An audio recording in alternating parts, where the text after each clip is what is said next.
divisi Madura, divisi Malang.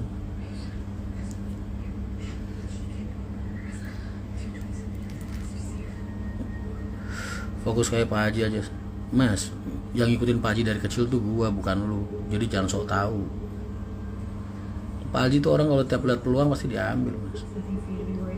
Pak Haji tuh punya properti, punya persawahan, punya rumah makan, punya pom bensin. Nggak bisa fokus di bis aja. Punya showroom juga. Jadi jangan sok tahu, jangan sok ngajarin. Harusnya lu belajar sama gua.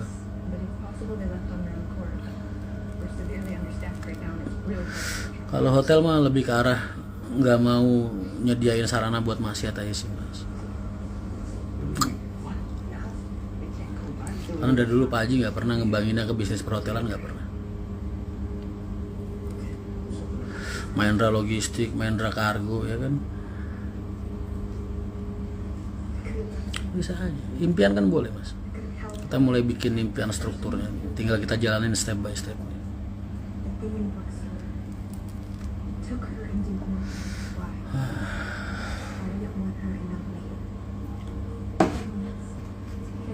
Lu diajarin nyari peluang buat berkembang, malah ngajarin gua.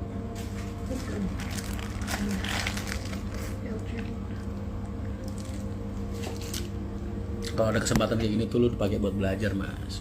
Lu tanya, Mas, gimana Mas Rian kok bisa punya peluang beli bis, bisa punya bis, padahal Mas Rian nggak punya modal. Kok bisa dapat peluang bikin restoran? Tuh harusnya lu belajar begitu pertanyaan lu, Mas. Aduh, jangan malah ngajarin gue buat fokus. Yang namanya usaha harus difokusin, Mas. Kalau nggak fokus gimana?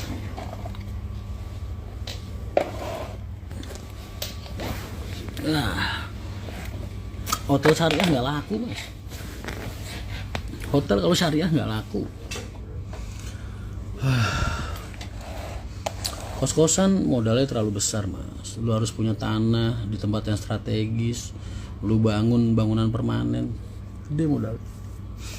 Ntar itu ke depannya tuh, ntar bisa dimasukin dari, kalau gue pelajarin dari teman-teman gue ya, kalau lu pengen punya yang kayak gitu-gitu, lu masuknya paling enak bikin properti dulu, Mas.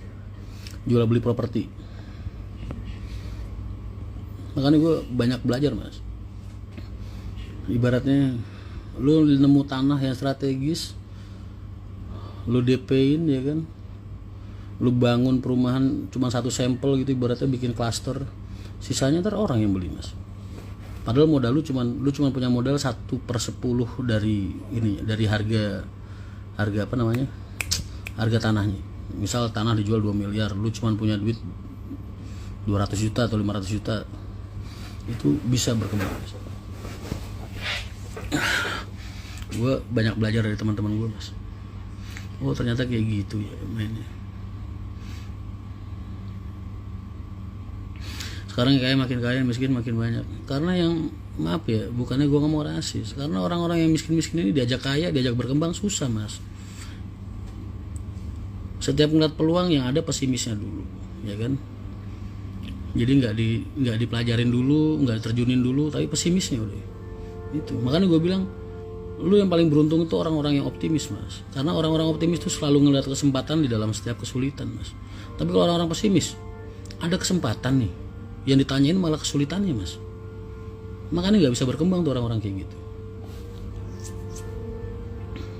Kayak waktu itu gue bilang, gue ngomong sama lu, gue bikin restoran di depan Swiss Bell Resident. Lu tahu apa yang ditanyain sama orang-orang itu? Mas ntar digusur enggak? Mas ntar gini enggak? Mas ntar gini enggak? Itu orang-orang kayak gitu nggak bakal bisa berkembang, Mas. Stuck otaknya. Jelas-jelas yang namanya dibangun ya berarti perizinan, legalitas semua udah disiapin lah. Udah ada kontrak, udah ada akad, udah ada segala macam. Ada kesempatan, yang dilihat kesulitannya. Orang-orang kayak gitu stuck, makanya hidupnya gitu-gitu aja.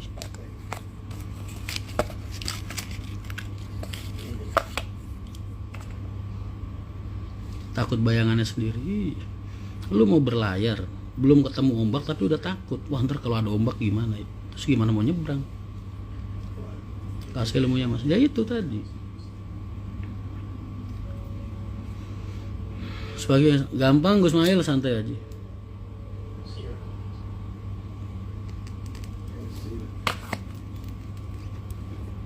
Emang gua kalau nggak nekat mas, nggak punya bisnis.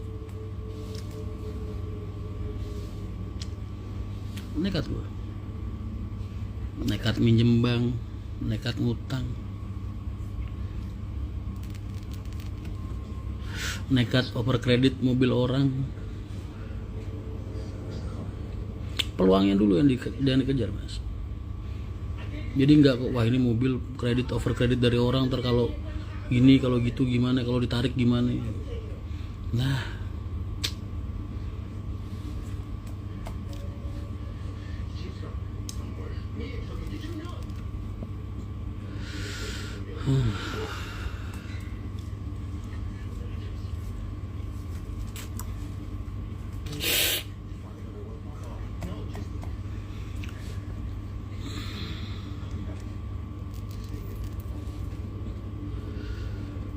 mungkin circle Mas Rian memudahkan Mas Rian untuk mencoba kesempatan. Lah, gue nawarin mas, gue tuh nawarin.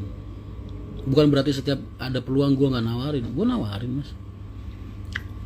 Contoh kayak resto itu, gue kemarin bikin story mas, per slot 150 juta ibaratnya, 150 juta modal lu buat punya restoran, walaupun cuma 10% dari saham restorannya ya, dividennya. HGB-nya 5 tahun lah anggap, gak usah ngomong 8 tahun, 5 tahun aja mas. Omset per bulan 5-10 juta gue bilang. Lu kali 60 bulan berapa ya mas? 600 juta. Modal lu berapa? 150. Lu jadiin passive income kan enak ya. Paham gak maksudnya? Buat inilah ibaratnya, buat usaha bisa, mau buat passive income bisa, buat uang jajan bisa, apa aja bisa. Tapi kan lu jadi punya peluang mas, punya kantor di Kuningan, punya tempat di Kuningan, lu punya circle yang di daerah situ juga, lu bisa ngembangin apa aja, peluang-peluang makin banyak dari situ. Enggak, jangan dipikir ntar kalau rugi gimana mas, ntar kalau ini gimana mas. Yang begitu-begitu tuh nggak bisa usaha terus. Orang mau usaha sih mikir ruginya. Fokus aja. Kan dilihat dari lingkungannya kayak gimana.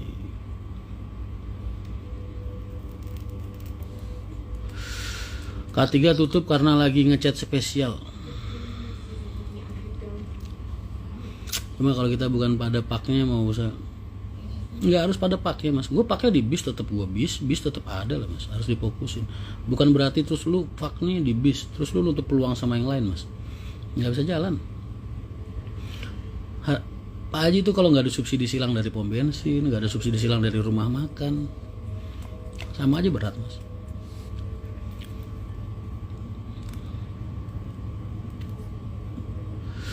Utamakan apa ya? Peluang. Utamakan peluangnya. Peluang dan dengan siapa lu berbisnis gitu. Kan lu pasti background checking dong. Nggak mungkin lu baru kenal sama orang yang baru nggak tahu asal usulnya, nggak tahu rumahnya, nggak tahu antah berantahnya, lu main transfer uang aja kan nggak mungkin. Pasti kan lu datang dulu ke lokasi, survei, ketemu oh ya siapa aja orang yang ada di dalam akte perusahaannya yang lu pengen bergabung ya kan. Oh ya ini orang-orangnya punya kredibilitas semua, berarti aman harusnya kan begitu. Bukan berarti terus lu main transfer aja gitu kan, enggak. Survei, datang ketemu sama orang-orangnya, oh ya ini peluangnya bagus, ambil begitu.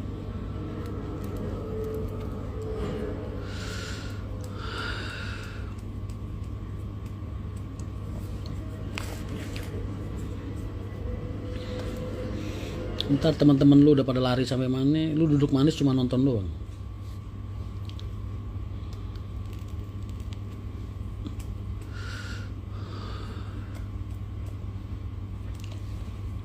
Itu yang di situ, salah satu teman gue yang ikut gabung di situ mas, kemarin abis rugi, cerita sama gue rugi 9 miliar mas. Yang gue bilang 9 miliar rugi hilang mas, cuman gara-gara vesselnya, kapal tambangnya dia itu telat bongkar mas.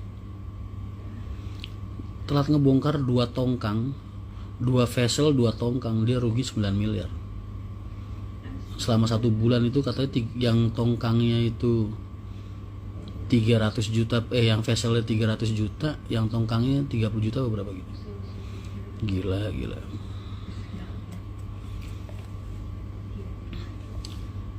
Tapi dia masih usaha di bidang yang sama, Mas. Jadi seolah-olah kayak kegagalan dia atau ruginya dia segitu banyaknya itu kayak gak ada artinya buat dia, Mas. Jadi emang orang-orang berbisnis itu gua anggap mereka pebisnis hebat, Mas. Mereka tuh ketika mereka terjun, mereka jalanin, mereka nggak mikir ruginya, Mas. Resikonya nggak dipikir sama mereka. Mereka cuma bakal, oh ya ntar resikonya kayak gini nih, tetap ditabrak, Mas. Dan mereka itu orang-orang yang nggak pernah takut buat mencoba kembali gitu. Gue jadi banyak belajar, gue beneran.